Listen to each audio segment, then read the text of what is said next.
Oh, what the hell, we're in this quirky little town called Resin Bowl where people are super into this thing called alchemy, you know. Like turning random junk into gold, cuz who doesn't want a side hustle like that? Oh, and some people they're out here trying to bring dead folks back to life. Because apparently they've never seen a horror movie. Naturally it's a bad idea. And the rumor mill says it goes horribly wrong 100% of the time. Shocking. So we meet the L brother Edward and Alphonse. These two kids are basically DIY scientists learning alchemy from whatever books they can find in the family library. They're out here making toy alchemy experiments, and one day they show their latest project to their mom, who's like, wow, you made a thing, go you? And gives them a big old hug. Very wholesome. But then plot twist, mom and their mom dies out of nowhere. Great timing. Now the kids are left completely on their own and things go from wholesome family time to orphan and desperate real fast. And now the cool kind of orphan like Batman. It's more like the sad kind, Edward being the I got a plan type. Decides that since alchemy can do anything, they should just, oh, I don't know, bring their dead mom back to life. Alone's is like, Ed, I've heard some stuff about this and it's all bad. But Edward's like, and it'll be fine, trust me. Spoiler, don't trust him. Next thing you know, they're in full mad scientist mode, gathering ingredients, drawing creepy circles on the floor. You know, normal kid stuff. They start the ritual and immediately everything goes straight to hell. Something is wrong. Good job, boys. Cue time jump. It's 20 years later and Edward's grown up and now chasing some shady priest dude who's got this flashy red rock. This thing is basically the iPhone of alchemy. It lets you skip all the messy ingredients and still get results. Naturally Edward wants it. Priest gets cornered and instead of talking it out like an adult, he's like, screw it. Meanwhile Edward's like, hold my beer, and takes out the rest of the monsters. That's when he dramatically reveals he's got prosthetic limbs and the snazzy nickname the Full Metal Alchemist. Is it just me, or is that nickname more fitting of the guy who's fully metal? Anybody? Anyway, cool guy moment achieved. The priest tries to make a run for it, but Ed catches him and punches the redstone right out of his hand. Nice. Just when you think Edward's won, the military crashes the party. Colonel Mustang and his crew rest everybody, and Mustang is all like, oh, by the way, that red rock totally fake. Edward's devastated, like, I've been chasing this thing for years and it's a piece of junk. Perhaps this philosopher stone really is just a myth. Oh, and that big suit of armor, turns out it's Edward's little bro Alones, who somehow managed to lose his entire body and is now living his best life as a hollow suit. They have a quick bro moment, but then the chaos, the priest manages to slip away. Classic. Later everyone heads back to base where Colonel Mustang's just catch you like philosopher stones not real, just amplifiers. Don't get your hots up. But Edward, no, he's not give up. He's convinced the real stone's out there somewhere and he needs it to fix Al's body in his own limbs. It's kind of his whole thing as Edward's getting ready to leave his childhood friend. Winry shows up, having seen his antics on the news. She's like, so you're out here being a famous alchemist now? Cool, I want to help you find that stone. And Ed's like, well, this is definitely going to be disaster. But okay, let's go back to the priest. Yeah, he's not having a great day. He finally stumbles into the super dark, shady room, and guess who's waiting for him? A trio of magical mafia members. Leading the squad is Lust, who, let's be real, is way too into stabbing people. Then there's Envy, who's basically the shapeshifting cousin that's always causing trouble, and Gluttony, who's just constantly hungry. Relatable. I'm 300 pounds. By the way, turns out the priest was supposed to do a job for them, but since he completely dropped the ball, Luz is absolutely livid. And how did she express horror, anger? Meanwhile Edward's just trying to get some shooty, but nope. Hey, remember that traumatic thing from 20 years ago? Let's relive that. Right after the disaster, Edward's dragged to the gate of truth, where apparently all the secrets of the universe are just hanging out. Suddenly the gate flies open and Edward's getting pulled in by these freaky tentacles. Japanese style, no biggie, just your average cosmic __. He's zooming through the universe like some kind of alchemic space tourist, and then bam, there's his mom. He reaches out like, Mom, is that you? But then nope, suck right back to reality when he finally comes to. Edward's brain is now like the Chat GPT of alchemy knowledge. No need for books anymore. He's got the universe's cheat codes. But it gets weirder. A transparent diet. He shows up and introduces himself as, wait for it, God. This guy's like, hey, You want to bring someone back to life. Cool, but you got to pay up and then as casually as you'd steal a cookie god. Takes one of Edward's limbs as payment. For trying to resurrect his mom. Not quite the deal Ed was hoping for. So Edward wakes up in his now ruined house, missing a limb, and surprise his brother. Alone's is missing too. Turns out Al sacrificed himself during the whole alchemy mess. Edward goes to check the spot where the experiment happened and finds this horrifying, definitely not his mom. Creature looks more like mom. In a fit of rage he knocks over a suit of armor and gets another bright idea: bring Al back. And somehow this plan actually works. Sort of. He ends up back at the gate of truth where the DI is just chilling like, oh, you're back already? Well, you know the drill. Give me another limb. And boom, Edward wakes up with both limbs missing, but hey, at least AL's back. Only now he's living life as a giant suit of armor. To think all that cost an arm and a leg. Flash forward to the present. Colonel Mustang's like, hey, I know a guy who might have some info on the Philosopher's Stone. So off they go to meet this alchemist named Tucker, who's been coming up with some weird animal hybrids.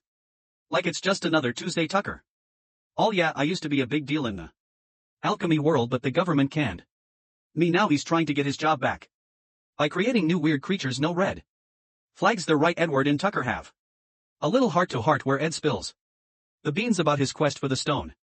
Tucker doesn't know exactly where it is, but he's like, I can help sort of. After that, Ed and Winry hop on a train to meet this guy Dr. Marco, who apparently has some top secret info on the stone. But when they finally meet him, what do you want?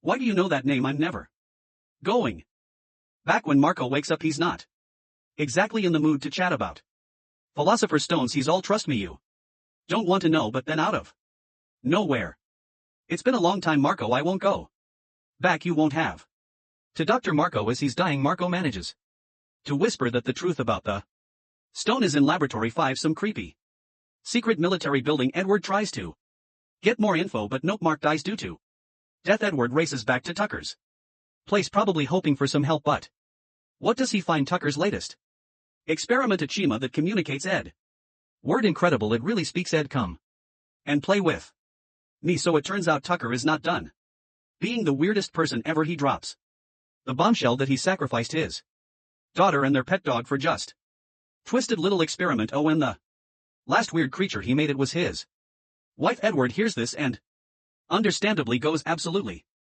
ballistic. Finally some justice, but Alone swoops in just in time to stop Ed from turning Tucker into dog meat too soon. Tucker gets locked up, but Edward still fuming. He dives into the nearest stack of books, hoping to find something about this mysterious Laboratory 5, but after weeks of research later, still nothing. Then out of nowhere, the military general shows up at the library like, oh, by the way, Laboratory 5, it's just the nickname for an old military canary, no big deal. Edward's like, excuse me, what? And immediately calls his team to check it out. Meanwhile, one of the military captains does some digging of his own and finds out the Laboratory 5 isn't just any old factory. It's actually a giant transmutation circle. Something sketchy is being cooked up there. The captain tries to warn the higher-ups, but of course Lush shows up to ruin the day. Somehow the captain escapes, jumps into a payphone to call his general, but then Bam Envy shows up disguised as Colonel Mustang and kills him. The plan frame Mustang for the murder, classic villain move, and unfortunately it works. Bystanders see the whole thing and Mustang gets dragged through the mud. Meanwhile, Tucker, being the human cockroach he is, manages to escape custody. Great. Next, Edward and his crew get arrested by the military, accused of being tied to Mustang's supposed crimes. They get locked up, but Ed, being the escaper artist he is, gets them out of the room in no time. They steal a car and rush to Laboratory 5, where Mustang's in a standoff with another lieutenant. Then in the ultimate what just happened moment, this is damn hot, thank you for remembering me. Applause. Edward chases Lust down to some creepy abandoned room where of course there's a massive transmutation circle on the floor, but before he can process any of this, guess who pops up? Tucker. He pulls out a Philosopher's Stone like it's no big deal and drops the bombshell that these stones are mass-produced here, and surprise, surprise, the military is running the whole operation. I knew conspiracy theories were true. Turns out to revive someone you must make a sacrifice, and that's exactly what the military has been doing by sacrificing prisoners. Edward's horrified, disgusted. And probably just 2 seconds away from throwing up, but before he can ask more questions, I hate mouthy guys. Oh, and by the way, Lust's a humulus, a super powerful being created by alchemy. No biggie, just casually taking out people's left and right. Then things get even worse. The general behind this whole nightmare shows up twirling his metaphorical villain mustache and explains that his grand plan was to build an army of supernatural creatures. With Lust as his prize soldier, he powers up the room and applause. Suddenly instant karma right after that. Mustang, Alphonse Winry and the gang rush in to help Edward fight off the monsters.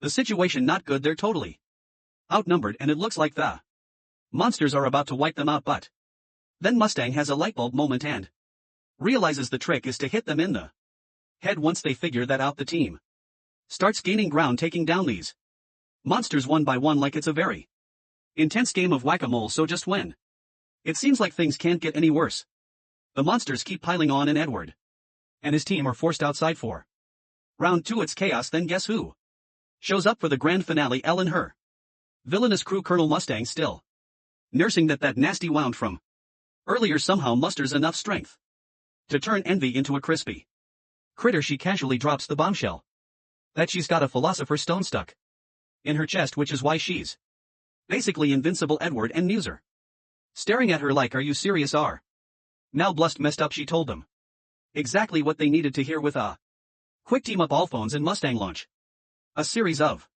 attacks. Boom, no more invincibility and Lost. She's done for gluttony. Meanwhile is watching all of this from the sidelines like, yeah nope, I'm out, and slinks away into the shadows, probably off to rethink his life choices. With the dust settling, Mustang hands over the philosopher's stone to Edward, suggesting he used it to bring back Alone's body. Edward's like, all right, let's do this, and starts his alchemy. It's alchemy time. In a flash he's back at the gate of truth, staring at his brother's real human form. All he has to do is hand over the stone and everything's good, right? But at the last second Edward pulls a 180. He realizes he doesn't want to use this cursed stone for personal gain. He's seen too much destruction, too much darkness tied to it, and he's not about to become another victim of its twisted power. I for one would have alchemy $1 million into my hands back in the real world. Edward apologizes to Alone's, thinking he's let his brother down. But Al ever the chill armor BR is like, I'm good, I don't want to use that thing. Either. He's got a point. It's the whole reason they're stuck in this mess in the first place. They both agree that it's better to let the stone and its forbidden power go in the final scene. Edward, Alphonse Winry and Colonel Mustang are standing there staring at the sun, finally at peace with their decision. No more chasing after dangerous stones, no more shortcuts, more of the story. Japan. Just kidding, go watch the anime, guys.